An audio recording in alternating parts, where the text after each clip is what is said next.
The death toll following heavy rains in KwaZulu-Natal has now risen to 40, while 5 people are still unaccounted for. Dozens of people were left homeless, hundreds of homes were damaged, and thousands of people have been affected. Now, according to the Provincial Disaster Management Centre, 40 people have died since the start of December, an increase from the 31 deaths that were reported on the 3rd of January. Spokesperson for KOGTA said that the rains also left 74 people injured. We now welcome Mr. Siboniso Mngadi, KZN COGTA spokesperson, on the line to shed some more light on the situation. Siboniso, compliments to you, sir, and welcome. Look, the inclement weather in KZN has brought to the spotlight government's reaction and response time to the fore. Many saying they're not well equipped or even prepared in case of such disasters. What do you say as COGTA?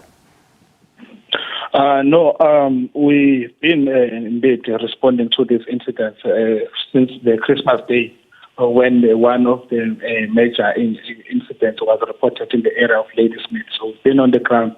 But I must also mention that prior to the festive season or to the summer season, NSS Mngadi led quite a number of campaigns in various areas.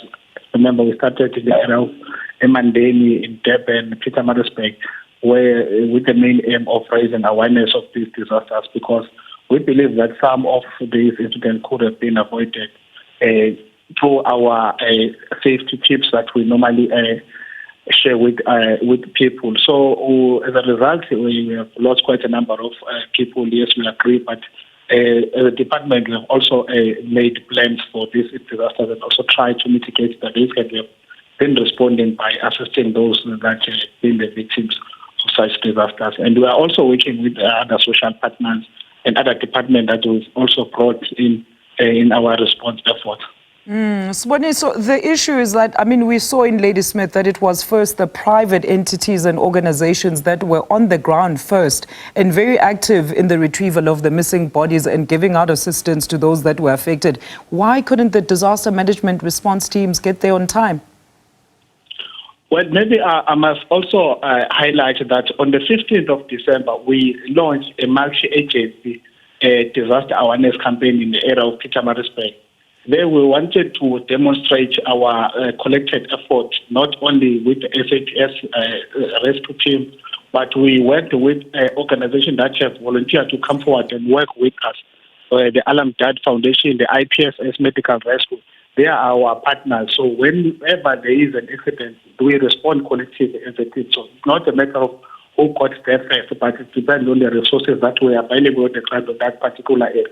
So it's not a matter of who got there first, but we launched a multi-agency as part of our strategies on how we're going to respond, because they've also come forward to work with government and also to respond to this disaster. And Siboniso, which areas are currently on high alert? Because we know that inclement weather is still persisting. And how are you informing communities to be vigilant, sir? Yeah, we've issued an alert level 2 for the western part of KwaZulu-Natal as well as the Midlands area, that is Pietermaritzburg, Ladysmith, Escort, Moy River. All those areas are currently on high alert since this afternoon up until the midnight. We've activated all our disaster management centers across the municipalities to be vigilant. We also advise people maybe to not travel with it raining, and those that are in the rural areas to avoid crossing streams, as we are expecting more heavy rains accompanied by the thunderstorm as well as severe lightning. All right. Thank you so much for that update, Mr. Siboniso Mngadi, the KZN COGTA spokesperson on inclement weather that is currently wreaking havoc in KwaZulu-Natal and the readiness and preparedness of COGTA in that situation.